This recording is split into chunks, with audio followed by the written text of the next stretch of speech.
ఉందేమో చూసేస్తా, మీరైతే తాగండి.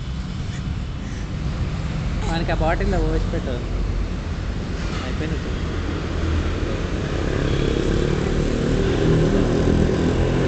ఆ బ్యాగ్ ఎందుకు అట్లా తయారైంది? ఏది? ఆ బ్యాగ్ మీ ఓనకే తెలుసు. గలీజ్ అయిపోయింది అంత తెల్ల తెల్లగా పైన కింద. అది నీళ్ళు పెట్టి తుడిస్తే పోతుంది అనుకుంటుంది. తుడిస్తే పోతుందా? పైన జిప్పుకు అట్లానే ఉందా? అంతా అట్లే ఉంది. దుమ్ము పట్టినట్టుంది.